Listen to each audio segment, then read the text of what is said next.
ఈరోజు మన వాక్యము యోహాను సువార్త 19వ అధ్యాయం 28వ వచనము 5వ మాట. నేను దప్పిగొనుచున్నాను.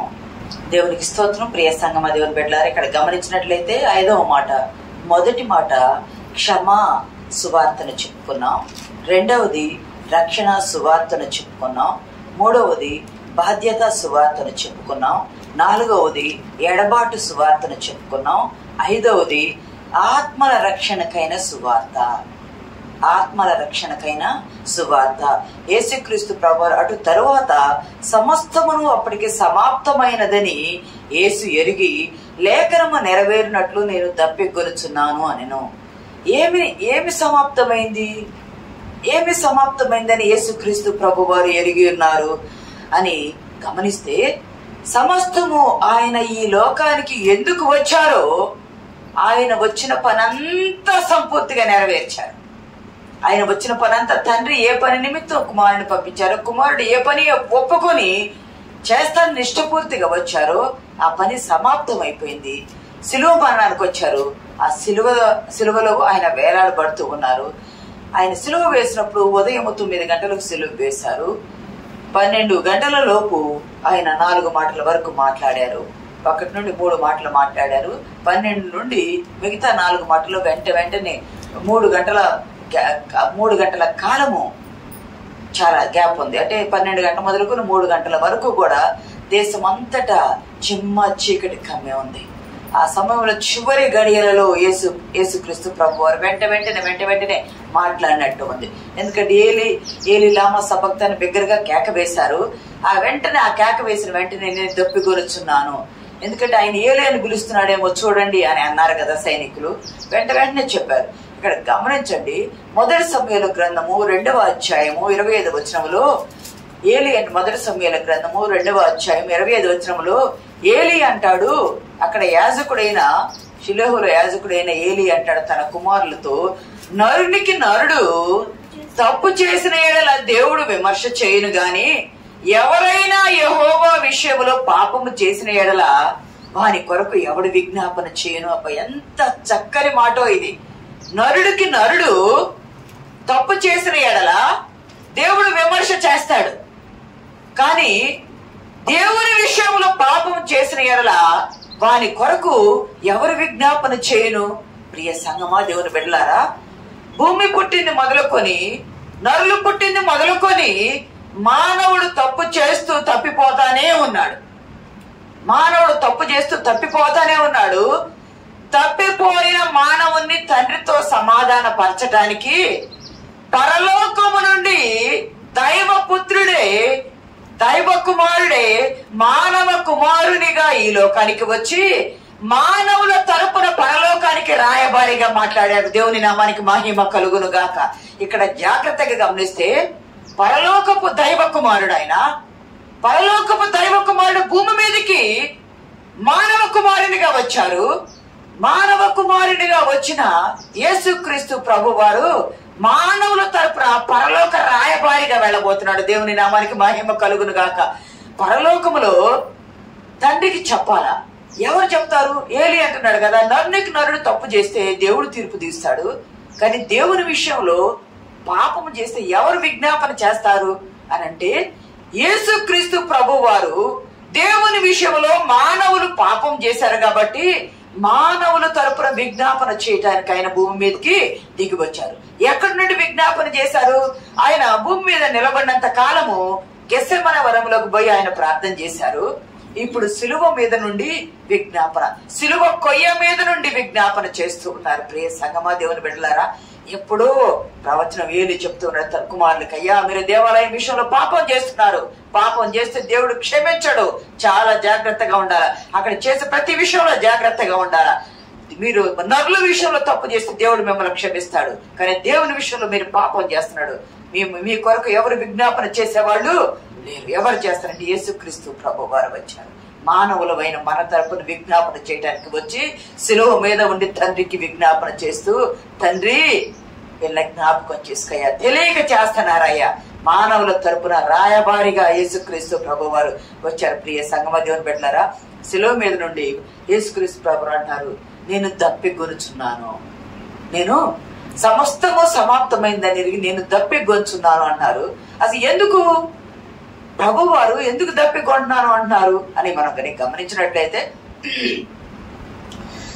నీటిలో ప్రతి జీవికి కూడా నీరు అనేది అవసరం.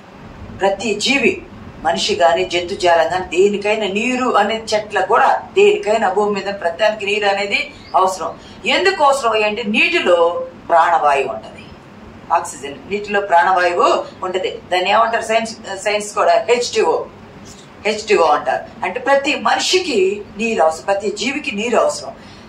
ఏదైనా డీహైడ్రేషన్ అయిపోతే, మానవుని దేహంలో కానీ ఎవరికైనా డీహైడ్రేషన్ అయిపోతే, అంటే నీటి శాతం పోయిందనుకోండి, నీటి శాతం పోతే డీహైడ్రేషన్ అయి చనిపోయిన వాళ్ళు కూడా ఉంటారు. ఎండ దెబ్బ తగిలిందంటే ఎందుకు, మానవుని ఒంటిలో ఉన్న నీరంతా గుంజేసినట్టు అయిపోయి డీహైడ్రేషన్ అయిపోతే వారు చనిపోవడానికి ఆస్కారం ఉంటుంది. మనుషులు నీరు తాగటం వల్ల వారికి ప్రాణవాయువు ఆక్సిజన్ అంది వారు బ్రతుకుతారు. చేపలైతే H2O పీల్చుకుంటాయి, ప్రాణవాయువుని పీల్చుకుంటాయి. ఎందుకంటే అవి నీటిలోనే ఉంటాయి, దానిలో ఉన్నటువంటి ప్రాణవాయువుని అవి పీల్చుకొని బ్రతుకుతాయి. మనిషి దేహంలో ఉన్న ప్రతి కణజాలానికి నీరు ప్రధానమైంది, ప్రతి కణజాలానికి నీరు ప్రధానమైంది. నీరు లేకపోతే దేహము ఎండిపోయినట్టు అయిపోయింది. ప్రతి కణజాలం అది మంచిగా ఉండాలి, ఆరోగ్యకరంగా ఉండాలంటే ప్రాణవాయువు అవసరం, ప్రధానమైంది. మానవుని దేహంలో 10% నీరు తగ్గితే ప్రమాదానికి సూచన. 20% తగ్గిందంటే, నీటి నిష్పత్తి 20% తగ్గిందంటే ప్రాణం పోవడానికి ఆస్కారం ఉంటుంది. ప్రియ సంగమా, దేవుని బిడ్డలారా, శరీరంలో నీరు తక్కువైతే గమనించండి, భూమి మీద 3 వంతులు నీరే ఉండదు, దేహంలో కూడా 2 నీరే ఉంటది. ఇక్కడ గమనిస్తే శరీరంలో నీరు తక్కువైపోయింది అనుకోండి, రక్తము చిక్కబడింది. శరీరంలో నీరు తక్కువైతే రక్తము చిక్కబడింది. రక్తం చిక్కబడటం వల్ల ఏమవుతుంది, గుండె దగ్గర నుండి పంపింగ్ కావాలి, సరఫరా కావాలి కదా. రక్తము గుండె దగ్గర నుండి దేహానికి అంతకి 23 నిమిషాలకు ఒకసారి దేహం అంతా రక్తం సరఫరా అవుతా ఉంటది. రక్తం సరఫరా అయ్యేటప్పుడు అది నీరు శాతం తగ్గితే, నీరు రక్తం కలిసి ఉంటే పల్చగా ఉండి దేహం అంతా పారటానికి ఉంటది. అదే నీటి శాతం తగ్గింది అనుకోండి, రక్తం ఏమైతే మందంగా అయిపోయింది, మందంగా చిక్కబడిపోయి. గమనించండి, ఎక్కడైనా యాక్సిడెంట్లు కానీ ఏదైనా అన్నప్పుడు రక్తం పోయినప్పుడు రక్తంలో నుండి నీటిలాగా ఉన్నది ఆ ప్లాస్మా పక్కకు వెళ్ళిపోతా ఉంటది, బయటకు వెళ్ళిపోతా ఉంటది నీరులాగా. అప్పుడు రక్తం ఏమైతే గడ్డగట్టినట్టు చిక్కబడింది. అలాగే మానవుని దేహంలో గాని కణజాలంలో నీరు తగ్గిపోతే రక్తము చిక్కబడిపోయి గుండె దేహం అంతా సరఫరా చేయాలి కదా. సరఫరా చేయకపోతే మనిషి బ్రతకలేరు. దేహం రక్తం సరఫరా చేయాలా, సరఫరా చేయడానికి చెక్కబడి ఉండటానా అదేమవుతుందండి, గుండె మీద ఒత్తిడి పెరిగింది. గుండె మీద ఒత్తిడి పెరిగి గుండె ఆగిపోవటానికి, హార్ట్ అటాక్స్ రావడానికి కారణం అదే అవుతుంది. ప్రియ సంగమా, దేవుని బిడ్డలారా, యేసుక్రీస్తు ప్రభు వారి పరిస్థితి ఇదే. పస్కా విందు చేసుకున్నారు కదా గురువారం రాత్రికాల సమయంలో. ఆ పస్కా విందప్పుడు అప్పుడు తీసుకున్న ఆహారము పానమే కావచ్చు ప్రభు వారు అప్పుడు పంచారు కదా, ఇదిగో ప్రభు బల్లని కూడా ఇచ్చారు కదా మనకు కూడా, అప్పుడు తీసుకున్నదే కావచ్చు. కానీ తర్వాత ఆయన ఏమి తీసుకోలే. అది తీసుకొని అయిపోయి ముగించుకొని పస్కా విందు అయిపోయి గెత్సేమనే వనానికి ప్రభు వారు వెళ్ళిపోయారు. గెత్సేమనే వనానికి వెళ్ళిపోయినప్పుడు రాత్రంతా ఆయన ప్రార్థనలు గడుపుతూ ఉన్నారు. ప్రార్థనలో ఉన్న సమయంలోనే రాత్రికాల సమయంలో యూదా ఇస్కరియోతు సైనికులు తీసుకొని వచ్చి పట్టించేస్తారు. ఆయన పట్టబడతారు ప్రభు వారు. పట్టబడిన తర్వాత ఆ రాత్రే తీర్పులకు తిరుగుతారు. ఆ రాత్రి కాలమే, పగలగా తెల్లవారు, ఆ నైట్ జైల్లో వేస్తే తెల్లవారు చెప్పాలా, ఆ రాత్రి కాలమే ఎక్కడెక్కడికి చెప్పాలి తీర్పులన్నీ తిప్పారు. తిరిగినప్పుడు మనిషి నడవాలి కదా, బండ్ల మీద వాహనాల మీద తీసుకుపోయి నడవటమే కదా. నడిచినప్పుడు అలసిపోతారు. కొండల గుట్టల ప్రాంతాలు ఎక్కి దిగటం చెమట కారిపోయేది. తీర్పులు తీర్చారు. 6 గంటలప్పుడు ఆయన్ని కొరడాలతో కొట్టి సిలువ వేసి వీధుల్లో ఊరేగించారు. తెల్లవారు ఉదయం 6 గంటలకు కొరడాలతో కొట్టారు, సిలువను మోపారు. కొరడాలతో కొట్టినప్పుడు రక్తం పోయింది, రక్తంతో పాటు నీరు కూడా పోతుంది. ముళ్ళ కిరీటం పెట్టారు, అప్పుడు రక్తం కారింది లోపలకు గుచ్చుకొని, దానితో పాటు నీరు కూడా పోతుంది. ఇంకా భారమైన సిలువను చెప్పుకున్నాం, చాలా బరువు ఉంటదని భారమైన సిలువను పెట్టి యెరూషలేము వీధులంతట్లో ప్రభు వారిని తిప్పారు. వీధులు తిప్పితే ఇప్పుడు అనుకున్నట్టు అది కొండలు ఎక్కి దిగే ప్రాంతం కదా, ఇప్పటిలాగా అంత శుభ్రత లేదు కదా. ఆ ప్రాంతంలో భారమైన సిలువ మోసి ఎక్కి దిగేటప్పుడు ఎండ ప్రాంతము, గుట్టల ప్రాంతము, ఎండ వేడిమి ఎక్కువగా ఉండే ప్రాంతము, మనిషి నడవటమే కష్టమైనప్పుడు, దేహం అంతా గాయాలై ఉన్నప్పుడు, ఆ బరువైన సిలువను మోసేటప్పుడు శరీరం నుండి రక్తము గారుతుంది, శరీరం నుండి చెమట గారుతుంది. డీహైడ్రేషన్ అయిపోయారు. 9 గంటలకు ఆయన సిలువ వేశారు. గమనించండి, ముళ్ళ కిరీటము, వీపున దెబ్బలు, చేతులకు కాళ్లకు మేకులు కొట్టి ఉంది. పైగా చేతులు మామూలుగా ఇట్లా కిందగా పెడితే పర్వాలేదు, చేతులు పైకెత్తి మేకులతో కొట్టి ఉన్నాయి కదా. పైకెత్తి కొట్టి ఉన్నప్పుడు శ్వాస పీల్చుకోవడం చాలా కష్టం అవుతుంది. శ్వాస పీల్చుకోలేరు, శ్వాస పీల్చుకోవడం కష్టమైంది. మీరు గమనించారు, చూడవసరం లేదు కానీ నిర్గమాకాండంలో మోషే అమాలేకీయులతో యుద్ధం చేసేటప్పుడు, అక్కడ ప్రజలు యుద్ధం చేసేటప్పుడు మోషే చేతులు ఎత్తినప్పుడు ఇశ్రాయేలు గెలిచారు, చేతులు దింపినప్పుడు ఇశ్రాయేలు ఓడిపోయారు, అమాలేకీయులు గెలిచారు. అంటే చేతులు ఎత్తటం భారమైందని అహరోను హూరులు ఇద్దరు కలిసి ఆయన చేతులను ఆదుకున్నారు.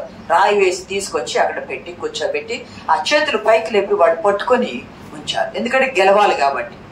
అంటే బ్రతికి ఉన్న మనిషి చేతులు పైకెత్తంతసేపు నిలబడటానికి భారం అయిపోయింది. ఇతరులు సహాయం చేశారు కదా. యేసుక్రీస్తు ప్రభు వారు సిలువను మోసి మేకుల మీద, ఆయన సిలువ వేసినప్పుడు మేకుల భారం మీద ఉన్నప్పుడు, మన మీద ప్రేమతో ఆ భారాన్ని భరిస్తూ ఉన్నప్పుడు ఆయన శ్వాస పీల్చుకోవడం కూడా కష్టమైపోతుంది. డీహైడ్రేషన్ అయిపోయింది, శ్వాస పీల్చుకోలేకపోతున్నారు. గుండె రక్తం పంప్ చేయటం భారం అవుతా ఉంది.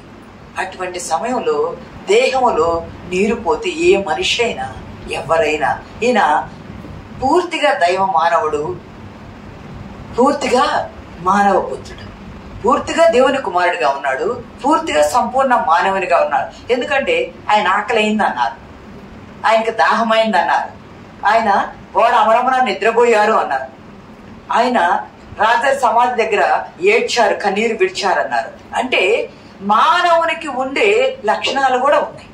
సంపూర్ణ మానవునిగా కూడా ఉన్నారు. ఎందుకంటే దేవునిగా వచ్చి చేస్తే నొప్పి బాధ తెలియదు, మానవునిగా వచ్చి శిలువ మరణం పొందారు కాబట్టి ప్రభు వారు ఇక్కడ సంపూర్ణ మానవునిగా తప్పెగొనుచున్నాను అన్నారు. అయితే మనం గమనించాల్సింది ఏమిటంటే, ఆయన ఎంత తీవ్రమైన బాధలో ఉండి, అది శారీరక దాహము కావచ్చు, కానీ నేను దప్పికొంటున్నానని ప్రభు వారు సిలువలో ఉండి, ఒకసారి హెబ్రీ పత్రిక 4వ అధ్యాయము 15వ వచనంలో చూడండి. మన ప్రధాన యాజకుడు మన బలహీనత యందు అనుభవము లేనివాడు కాడు. మనకొచ్చిన మన ప్రధాన యాజకుడు మన బలహీనతలు ఎటువంటియో ఆయన ఎరిగి ఉన్నవాడు. మనం ఏదైనా గాయం అయితే నొప్పులు పడతాము, ప్రభువునకు కూడా ఆ నొప్పులు ఉన్నాయి. యేసుక్రీస్తు ప్రభు వారికి కూడా ఆ నొప్పులు ఉన్నాయి. నొప్పులతో పడుతూనే ఆయన ఇబ్బంది పడుతూ ఉన్నారు. అయినా మన ప్రధాన యాజకుడు మన బాధల్లో సహా అనుభవం లేనివాడు కాడు. అనుభవం కలిగిన వ్యక్తి ఆయన. ఆకలి తెలుసు, దాహం తెలుసు, నిద్ర తెలుసు, దుఃఖము తెలుసు, నొప్పులు తెలుసు, బాధ తెలుసు, అన్ని ఎరిగిన ప్రభువు శిలువ మీద ఉండి నేను దప్పికొనుచున్నాను అన్నారు. గమనించండి, నేను దప్పికొనుచున్నాను అని యేసుక్రీస్తు ప్రభు వారు ఎవరిని అడిగారు? నేను దప్పికొంటున్నాను అన్నారు. ఎవరిని అడిగారు? పక్కన ఉన్న దొంగని అడిగారా? తల్లిని అడిగారా? శిష్యుడిని అడిగారా? శతాధిపతిని అడిగారా? అక్కడున్న శతాధిపతిని అడిగారా? ఎవరిని అడిగారు? ఎవరిని అడగలేదు. నా ఉద్దేశ ప్రకారం అయితే నేను తండ్రిని అడిగారు అనుకుంటున్నాను. తండ్రిని అడిగారు. ఎందుకు తప్పికొంటున్నారు? 4వ మాటలో ఏలీ ఏలీ లామా సబక్తాని అని బిగ్గరగా కేక వేశారు కదా. తండ్రి ఎడబాటు జరిగింది కదా. తండ్రి, నీవు నాకు దూరం అయ్యావు, నీ ఎడబాటును నేను తట్టుకోలేక దాహార్తిగా ఉన్నాను. శారీరక దాహము ఒక రీతిగా అయితే, నీ ఎడబాటుతో వచ్చిన దప్పిక నాకు, నీ ఎడబాటుతో వచ్చిన దప్పికొనుచున్నానని ప్రభువు వారు ఆ మాట చెప్పటం వల్ల అక్కడున్న సైనికులు ఈయన దప్పికొంటున్నారని చెప్పి ఏం చేశారంటే, ఒక స్పాంజిని అది హిస్సోపు పొడకు ముంచి చిరకలో ముంచి, చిరక అంటే ద్రాక్ష రసము, చిరక అది ఎందుకు చేస్తారంటే, అక్కడ ఉండేటువంటి యోధా స్త్రీలు, ఈ శిలువ మరణాలు పొందేవారు, బాగా గాయపడి నొప్పులతో ఉన్నవారికి నొప్పులు తెలియకుండా ఉండటానికి బోళ్లను కలిపిన యేసుక్రీస్తు ప్రభు వారు పుట్టినప్పుడు జ్ఞానులు తీసుకొచ్చిన ఒక 3 బహుమానాల్లో ఒక బహుమానము బోళ్ళము కదా. ఆ బోళ్ళం ఎందుకంటే చేదు. ఆ చేదు ఎందుకంటే నొప్పులు తగ్గడానికి.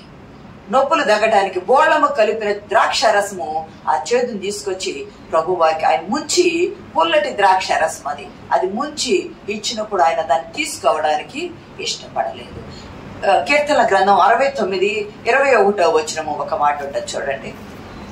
కీర్తన గ్రంథము 69వ కీర్తన 21వ వచనము.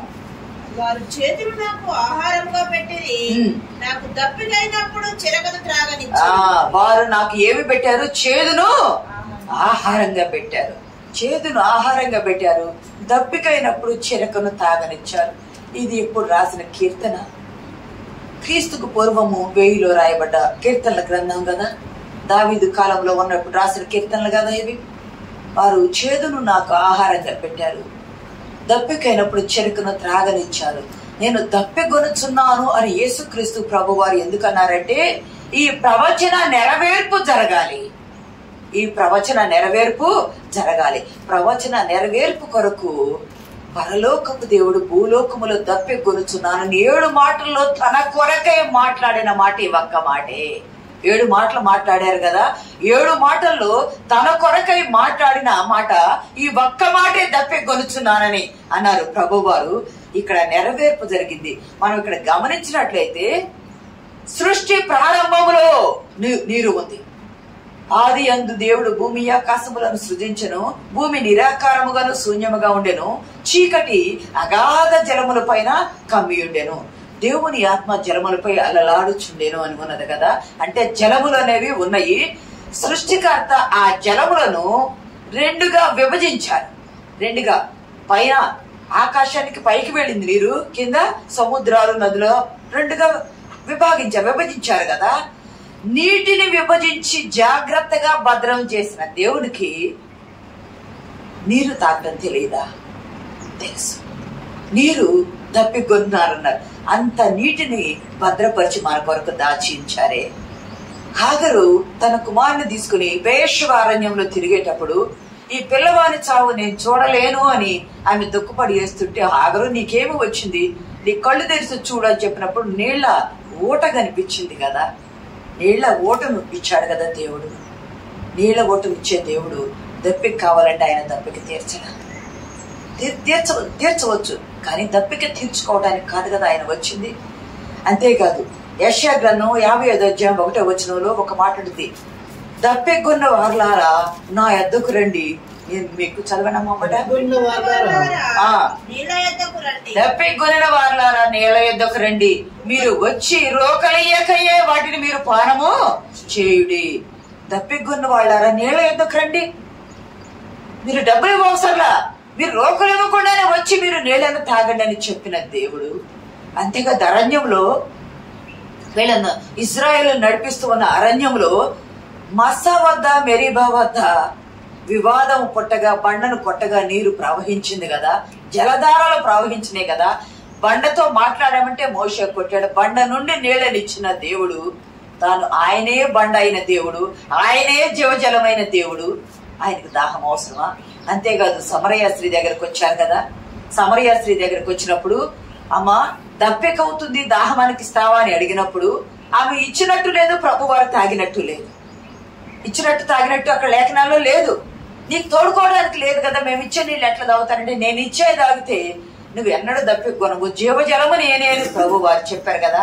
ఆయనే జీవజలము, నాలో నుండి ఊరిని నీటి బొగ్గ ఉన్నది అని చెప్పారు కదా. ఆయన నీటి బొగ్గగా ఊరేడు ప్రభువు ఆయనకి ఎందుకు దప్పికైంది?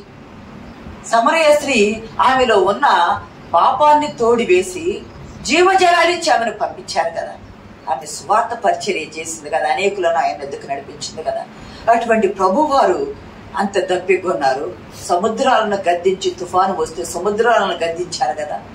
సముద్రం మీద నీటి పైన ఆయన నడిచారు కదా. అంటే సమస్తము ఆయన వశములో ఉన్నాయి. ఆయన ఆధీనంలో ఉండి అన్ని తన దగ్గర పెట్టుకున్న ప్రభువు ఇప్పుడు శిలువ మీద ఉండి అంటున్నారు, నేను దప్పికొనుచున్నాను.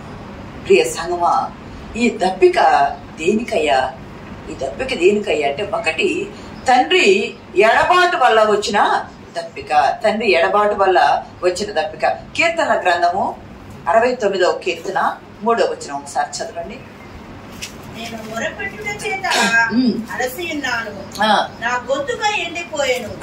నా దేవుని కొరకు కనిపెట్టుట చేత నా కన్నులు క్షీణించిపోయాను. ప్రియ సంగమ దేవుని బిడ్డలారా, ఈయనకొచ్చి ప్రభు వారికి వచ్చిన దప్పిక తండ్రి ఎడబాటు వల్ల వచ్చిన దప్పిక ఒకటి. ఆ ఎడబాటును భరించలేక దుఃఖముతో వచ్చిన దప్పిక. అంతేకాదు దేహం అలసిపోయి అయిన దప్పిక కావచ్చు. ఇంకోటి ఏంటంటే ఆత్మల దప్పిక. నేను వచ్చాను, ఇప్పటికి సమస్తము సమాప్తమైందని ఎరిగి లేఖనము నెరవేరునట్లు దప్పికొనుచున్నాను. లేఖనం ఏది? ఇందాక 69వ కీర్తన మనం చెప్పుకున్నాము 21.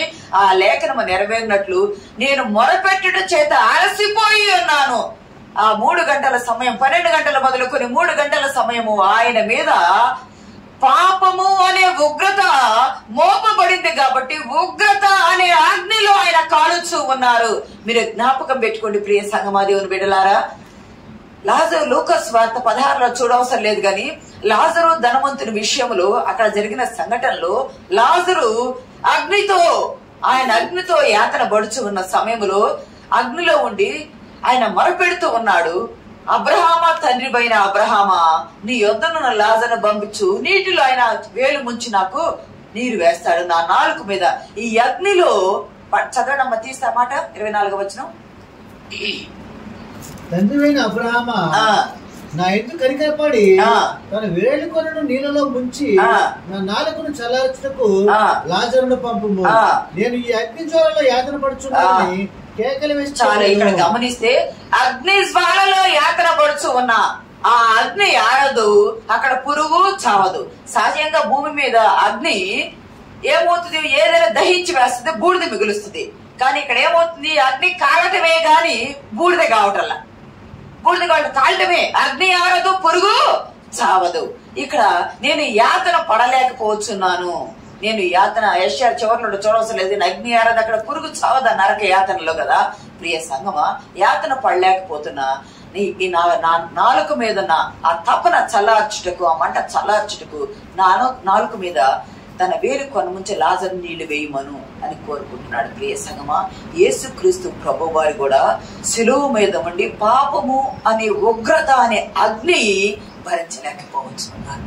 పాపము సర్వ మానవాళి నా పాపాలు ఆయన భరించలేక యాతన పడుచు తప్పికొనుచున్నాను.